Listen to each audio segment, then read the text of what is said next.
This first chapter read is The Great Trouble, The Mystery of London, the Blue Death, and a Boy Called Eel by Deborah Hopkinson. This is an historical fiction book that is about public health in London in the 1850s. And we have had a lot of experience with public health in the past few years, so I thought this could be kind of a relatable read. Part 1, Mudlark. There is another class who may be termed river finders. They are commonly known by the name of mudlarks. They may be seen of all ages, crawling among the barges at the various wharfs along the river. They are scarcely half covered by the tattered, indescribable things that serve them for clothing. Henry Mayhew, London Labour and the London Poor, 1851. Chapter 1, River Finders, 1854, Monday, August 28th. What we now call the Great Trouble began one thick, hot, foul-smelling morning in August. Course, I didn't know it then. No one did. I remember that day for quite another reason. I was supposed to be dead, but somehow he had found me out.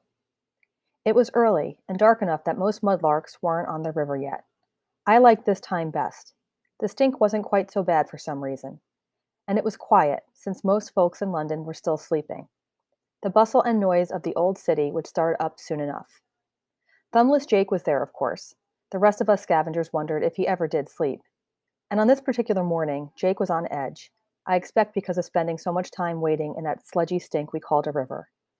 So when he spied me snatching up something shiny from the murky water, he commenced hollering like a mad bull about to charge.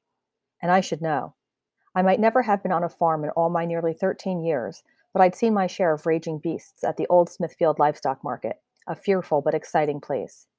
They'd moved it 2 years before, on account of the mayhem caused by throngs of cattle, pigs, goats, horses, and sheep tramping through the heart of the city. I was sad to see it go. "Give it here, Eel!" Jake shouted at once. He thrust out his long stick and lunged for my ankles. "Can't catch me," I taunted. I skittered out of reach fast as I could, sticky brown mud squelching between my toes. "Don't be greedy, it's just a bit of rope." "Liar! Tain't rope at all. I've seen it glitter with me own eyes." "That's copper you got there." Thumbless Jake pointed the forefinger of his right hand, his good one, at me. "Play fair, Eel." "Why should I? No one's ever played fair with me."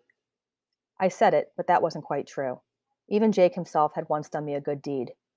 "Wicked, ungrateful lad," Jake growled, aiming a huge hunk of spit at me.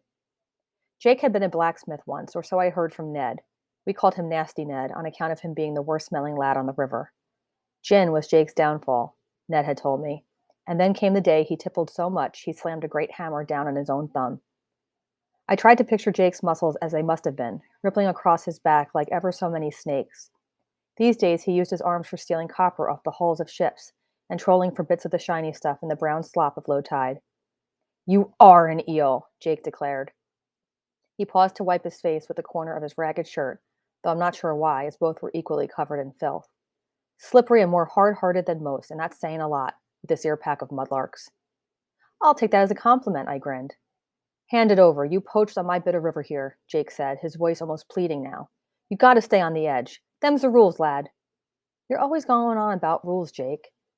I was bluffing, though, and Jake knew it. In the end, I'd have to give in.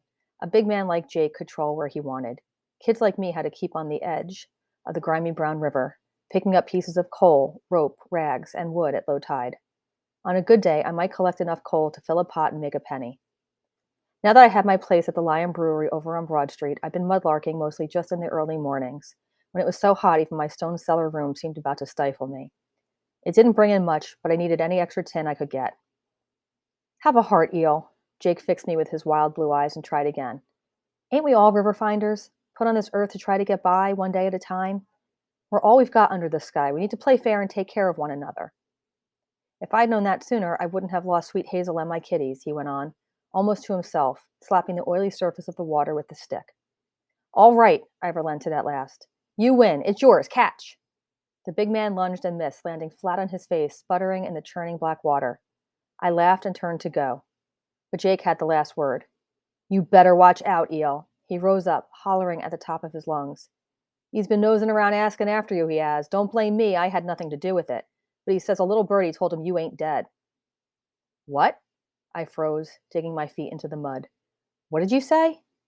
You heard me, lad. You think you're clever, but just you watch out, Jake warned. I ain't let on I knows anything about you, but Fish-Eye Bill Tyler is on to you, and a nastier man never walked the streets of London. He might have been an honest fishmonger once. Those days are gone. He's turned bad, very bad indeed. What did he say, Jake? I demanded. Why, Eel, he only wants what is, Jake replied, trying to wipe streaks of dark mud from his grizzled face, this time with his fingers. Fish-Eye says he just wants what belongs to him by rights. Jake hadn't touched a hair on my head, but it felt as though he'd knocked the breath right out of me. You ain't seen me, Jake, I cried. You hear me? You know nothing. All you know is that the Thames got me. I took a ragged breath, the stink of the river almost making me retch. You got that? I'm dead, carried out to sea in the arms of this muddy flow, dead and gone. What did you take of his eel?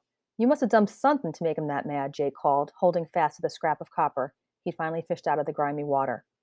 I took off. My insides had begun to shake like the last little leaf on a tree when the cold fingers of a biting wind come to snatch it. How had he found me out? I made sure that Fish-Eye had been told I was dead, swallowed up by the dirty old river, covered by its churning waters. For the last 6 months, I kept low and out of his way, and I kept my secret safe. Until now. How much did Fish-Eye know, and who had snitched? It might have been Jake himself. Trust was as rare on the river as finding a gold ring. No, I couldn't trust him. Thumbless Jake was right about one thing, though. Fish-Eye Bill Tyler wanted to control whatever he thought belonged to him. Pickpockets, petty thieves, and housebreakers. And me. So this book is available through our Follett ebook collection, and we also have a print copy in the library. Check it out today.